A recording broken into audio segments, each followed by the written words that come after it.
Bayonne, mais c'est le Pays Basque aussi. Et qu'on continue surtout à ne pas oublier nos racines et notre pays.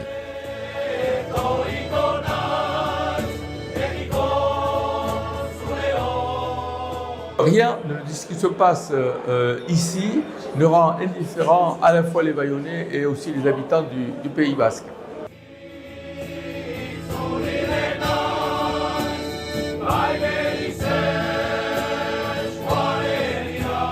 Une des premières choses que j'ai apprises, c'est on dit souvent de Bayonne que quand l'aviron va, tout va. Ça résume assez bien le club. Le club, il fait partie, c'est un des poumons de la ville, quoi. C'est irrationnel parce que vous avez des personnes qui sont aujourd'hui pris par ce club et qui sont capables de folie, de tout, d'excès. Et c'est vraiment plus que culturel.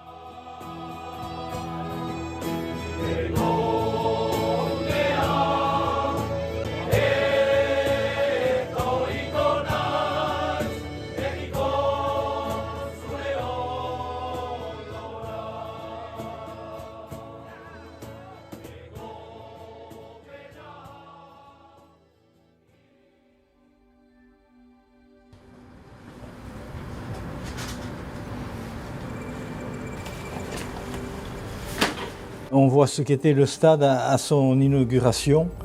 Le stade honneur avec le terrain de rugby. C'est un livre que j'ai écrit à l'occasion des 120 ans du club Omnisport.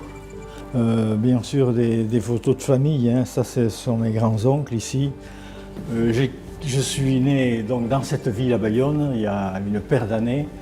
Je passe beaucoup de mon temps ici, c'est presque ma seconde maison. Mais je pense que le club le vaut bien, donc voilà. Ici déjà dans tout ce bâtiment, hein, depuis notre entrée, c'est le siège historique du club. Historique, c'est-à-dire le premier siège de l'aviron bayonnais, c'est ici. Ce lieu, on l'appelle, ou les anciens l'appellent le garage. C'est le garage à bateau, parce qu'origine du club, 1904, l'aviron bayonnais, l'aviron, la rame. On est sur le bord de la rivière, le bord de la Nive, donc c'était plus facile pour mettre les bateaux à l'eau. Il est construit de façon à ce qu'il représente vraiment ce qu'est l'aviron bayonnais, c'est-à-dire un club omnisport avec 22 sections sportives, où tout est mélangé ici. Hein. Et ici, il y a des objets de rugby, de rame, d'athlétisme, de cyclisme. Comme autre pièce intéressante, c'est bien sûr la lettre dite de Jean Daugé. Jean Daugé est ce joueur merveilleux que tout le monde, c'est l'idole de tous les Bayonnais. Le stade porte son nom. À 16 ans, un soir, il rentre de l'école, il trouve ses parents en discussion avec des grands monsieur en costard et tout. Et son père dit à Jean Daugé, tu vas suivre ces personnes-là pour aller jouer au rugby à l'époque à 13, à Roanne. Et du jour au lendemain, il quitte sa famille. Cette photo qu'on a ici à la sortie ou à l'entrée de notre pièce du souvenir, c'est la fameuse équipe de 1913, championne de France. 1914, la Grande Guerre qui débute. Entre 14 et 15, plus de la moitié de ces joueurs disparaissent morts pour la France. Il faut bien savoir que les petits jeunes là, qui portent le maillot bleu et blanc, j'aime bien leur dire que leur père, leur grand-père, plein de monde avant eux, ont porté aussi le même maillot. Et que s'ils sont là aujourd'hui, c'est parce que leurs parents étaient là avant. Donc c'est une histoire qu'il faut perpétuer. Il faut pas l'oublier, faut qu'elle soit toujours proche de nous. Moi j'ai commencé le rugby ici, mon père a joué ici, a fini sa carrière ici, enfin pas en professionnel, c'était pas professionnel mais en première. Mon frère a joué ici, moi j'ai joué ici, voilà, toute ma famille suit le rugby et l'aviron. Donc voilà, c'est forcément particulier, c'est voilà, toujours agréable d'être suivi par ses proches. Et voilà, c'est presque sentimental le club. Voilà, on a tous grandi en allant voir les matchs le week-end. c'est super d'y jouer maintenant. Moi, j'ai toujours été supporter de ce club, bien évidemment. Alors évidemment, comme maire aujourd'hui, j'ai des responsabilités particulières, mais ça a toujours été une constante. La ville s'est toujours engagée, bien avant que je le fasse, bien avant que je sois maire. Le club, c'est historique, depuis les années 50-60, a toujours eu le soutien de la ville, tant il est vrai que ce club fait partie de l'ADN de cette ville.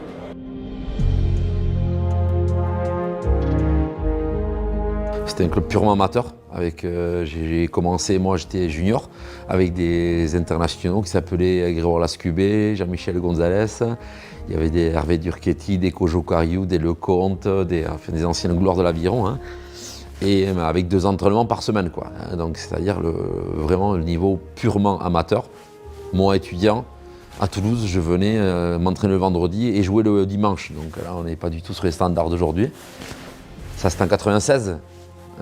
Et après, les dernières années, on va dire, où l'aviron a complètement évolué pour le système pro qu'on connaît aujourd'hui, mais finalement qui était dès 2002, on va dire, qui était mis en place. Mais on sentait aussi au départ la déception hein, de beaucoup de gens d'être à ce niveau-là, de végéter dans le bas de la Pro D2 au départ. Et puis on a senti petit à petit, c'est l'aviron qui est monté petit à petit. Hein. Il y a eu 8 ans de Pro D2 consécutives pour se construire. Cette arrivée vers le professionnalisme et cette montée en puissance, quoi. Et quand tu revenais dans le sud-ouest, c'était directement rugby à fond. Et tu le vois partout. Je pense que je n'ai pas passé une journée où je me promenais dans la ville et je n'ai pas eu quelqu'un qui m'a encouragé pour les saisons, pour les derniers matchs. Du coup, ça fait énormément plaisir. Le rugby et la ville, en fait, il y a un lien qui les connecte ensemble. Et même dans la région, c'est une région hyper sympa, tu as beaucoup de nature, du coup moi je me sentais à l'aise et je pense que ça m'a aidé aussi. Il y a une grosse authenticité, il y a un lien avec la nature. On a la chance d'avoir l'océan et les montagnes côte à côte. Ça c'est vraiment un luxe incroyable. Le club il fait partie... c'est un des poumons de la ville, quoi. C'est vraiment c'est une institution qui vit au quotidien dans sa ville et vraiment c'est un pouvoir sportif fort et c'est devenu vraiment culturel ici.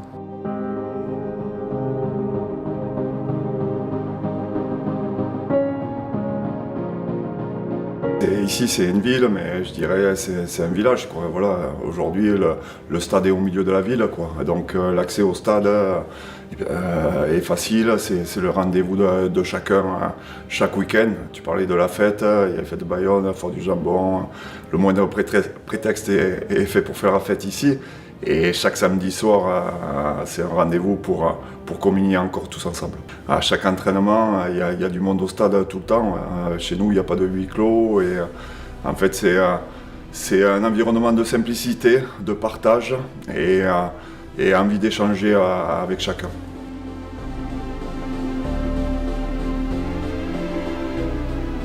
L'atmosphère du club, l'atmosphère, je veux dire, de cette ville est souvent variateur. Le lundi ou le mardi, les gens vous parlent toute la journée de l'aviron. Et c'est vrai que quand l'aviron gagne, les gens ont plus de joie, plus d'enthousiasme. La prestation de joueur de l'aviron, toute la semaine, il la paye. Il la paye positivement ou négativement. Il va voir le commerçant qui va lui dire ouais, « vous n'avez pas été bon » ou « tu as été très bon ».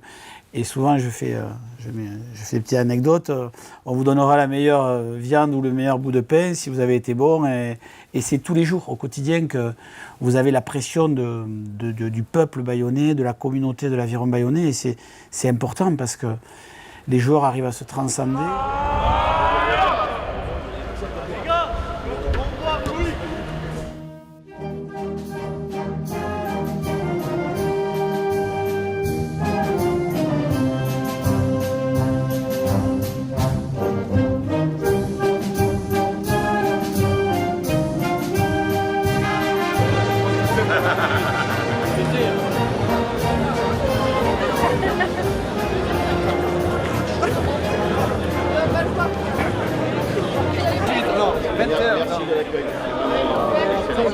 Dans les supporters bayonnais, il y a évidemment des Bayonnais, mais il y a des gens de tout le Pays Basque, du Béarn, du Sud des Landes. Il y en a qui viennent de très très loin, même bien au-delà de ça. Et en fait, je pense que les gens, ce qu'ils aiment, c'est d'abord le lien à la ville, effectivement, le côté maillot, fier de l'identité bayonnaise. Et Bayonne vit au rythme du rugby. Tu peux pas aller dans un café, tu peux pas prendre le bus, tu peux pas aller dans la rue sans croiser quelqu'un qui te parle de rugby. Le rugby, c'est vraiment ce qui fait battre le cœur de Bayonne, franchement. Se rencontrer entre clubs de supporters adverses, c'est un privilège que permet le rugby, pas forcément tous les autres sports. Nous, la Peña Bayona, on est la première association de supporters qui s'était montée à l'Aviron en 2002. Et on a encore cette fierté de pouvoir organiser comme cette saison tous les déplacements pour encourager notre équipe à l'extérieur.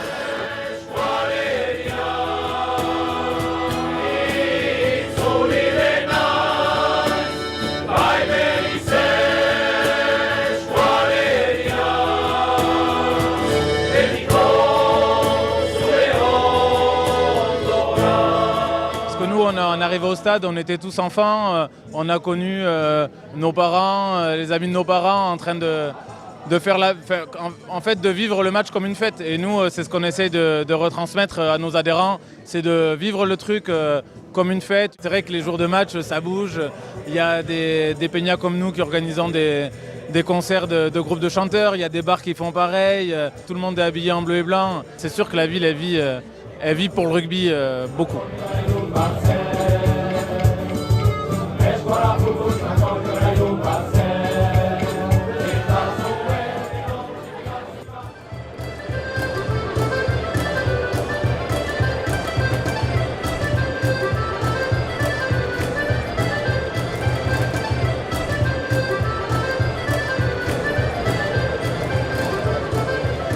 Il y a une vraie ferveur parce qu'on est dans une région qui aime la fête, qui aime chanter, qui aime être ensemble, voilà. Et un match de rugby, c'est ça. On est ensemble, on chante ensemble, on est bleu et blanc ensemble, tout le monde. C'est ça. Et c'est ça qui montre que ce club, c'est vraiment un club extraordinaire. Hein. Cette folie qu'il y a à Jean Daugé, en fait, c'est quand tu arrives à transmettre quelque chose et que les autres te le transmettent, eh bien, c'est gagné. Et nous, on prend au milieu du terrain des émotions qu'on ne peut pas expliquer. Ça veut dire que les joueurs aussi ressentent ces émotions, ressentent cette ferveur du public, qui est la peña, qui est les chants, qui est tout ça en même temps, c'est magique. C'est un élément important parce que le stade tous les week-ends est plein, tous les groupes de supporters mettent en œuvre ce qu'il faut pour nous accueillir dès la sortie du vestiaire, que ce soit sur des fumigènes, sur l'ambiance, sur les chants, donc ça nous porte énormément. Alors c'est vrai que moi j'ai connu les époques où effectivement l'ambiance était aussi, dans les années 80, on avait une équipe formidable où l'ambiance était déjà forte. Et quand on a commencé à travailler effectivement, parce que j'ai commencé à travailler aussi avec les pros au niveau de l'animation du stade, les premières choses qu'on a faites, c'est mettre un hymne. Je crois qu'on a été un des premiers clubs à trouver l'hymne tel qu'il est aussi, parce que c'est devenu un incontournable. C'est notre premier point de ralliement. Voilà, la Peña Bayona est la première chose qui nous rassemble avant le coup de sifflet de l'arbitre. Quand je jouais au Racing, c'était l'un des seuls matchs où, pour nous mettre en condition, quand on rentrait à l'entraînement, ils nous mettaient l'hymne de l'Aviron. Donc voilà, c'était pour noter la petite différence qu'il y a quand on joue à Daugé ou ailleurs. Mais l'hymne, c'est quelque chose qui vous envahit, qui vous prend et qui vous transporte. Quand on est au milieu de Jean Daugé et qu'on lance à la Peña Bayona avec Potioka, honnêtement, je peux vous dire qu'on est dans une place privilégiée au milieu du stade. Voilà, c'est un moment qui est exceptionnel. Le numéro 7, Baptiste. Le numéro 8, Uzer.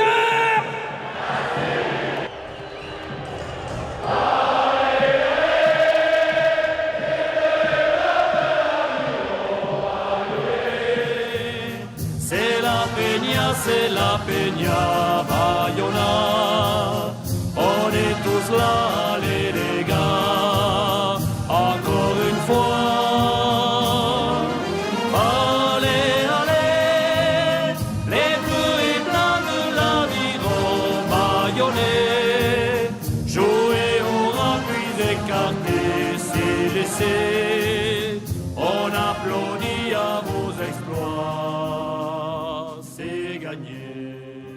On aime beaucoup transmettre nos valeurs, donc on a mis en place ce Cheeky Cop.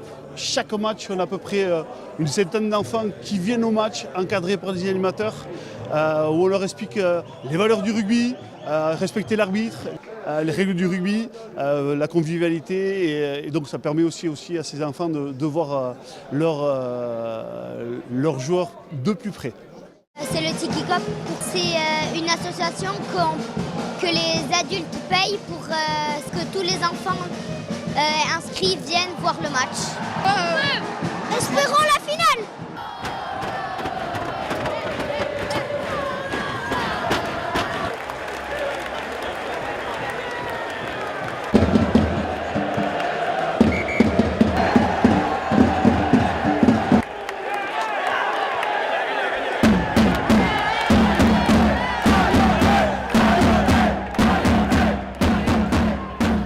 Où il y a beaucoup de gens, écoutez-moi bien, de l'extérieur et tout, qui viennent justement pour cette ambiance-là. Il est recherché, c'est reconnu dans tous les stades. On a une ambiance extraordinaire. Quand je vois ma belle-sœur qui fait partie du club à côté, il m'a toujours dit « j'aimerais venir rien que pour l'ambiance ».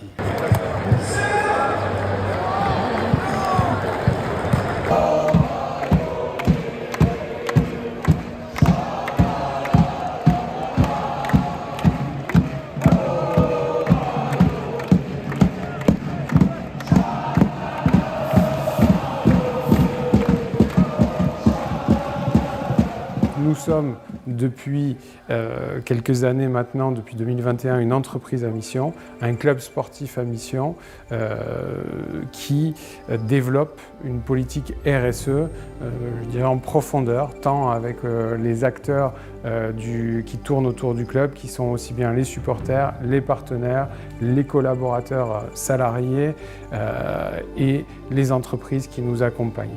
Nous avons un fonds de dotation donc effectivement créé il y a 7 ans avec aujourd'hui un petit peu plus de 4 salariés et qui aujourd'hui sont un pilier du club, un pilier complet du club qui centralise l'ensemble des actions sociétales, des actions sociales, des actions environnementales, de tous les engagements que l'on peut qualifier de autres que sportifs et économiques du club.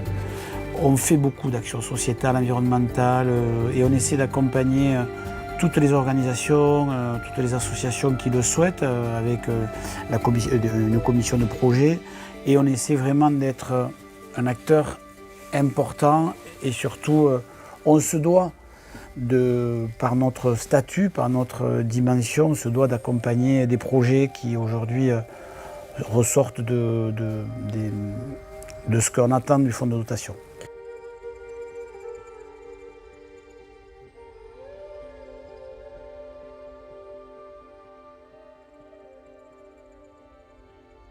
Ouais, marquer l'histoire, je sais pas, on verra à la fin de saison, mais en tout cas, voilà, le club a des ambitions et de se qualifier, ça serait top et ça validerait un palier. Après, voilà, on sait que le plus dur, c'est d'y rester. Voilà, on fait une belle saison qui est top à jouer pour nous déjà, qui est super pour les supporters. Mais le plus dur, ça va être déjà de valider cette fin de saison et de reproduire ça les années à venir. Oui, après, bien sûr, c'est le but de chaque année. Je pense que chaque équipe, c'est de jouer le top 6 et des phases finales. Je pense qu'on a trouvé notre rythme. On était content d'être au 4e place. Maintenant, ça fait plusieurs semaines qu'on est encore là. Je crois qu'on commence à croire un peu plus sur nous. Et ça aussi, ça a levé tout le niveau d'équipe. La commande présidentielle et des actionnaires est d'aller chercher ce top 6 régulièrement sur les années à venir. Donc on est en train de bâtir un environnement fort qui soit structurel et au niveau des joueurs. Voilà, donc aujourd'hui ça c'est la première ambition. Et puis voilà, on a envie de connaître des phases finales, chose que le club n'a jamais connue. Le rêve de certains actionnaires et de certains partenaires, c'est d'amener les fêtes de Bayonne au Stade de France, tu vois, donc c'est un magnifique projet. C'est un club qui se structure dans les joueurs, sportivement déjà aussi, et puis autour, on voit que l'environnement, le stade qui a tellement évolué, qui donnent envie, qui méritent des places supplémentaires, c'est évident, hein, puisqu'elles sont très demandées. Mais on va dire que c'est une structuration hyper intéressante et on sent qu'il y a des bases, en tout cas, pour rester de manière pérenne dans le haut du tableau de top 14 aujourd'hui, ce qui est super intéressant, quoi. Je crois que notre président de la SASP voudrait recréer les fêtes de Bayonne au Stade de France. On n'y est pas encore, mais on s'en approche.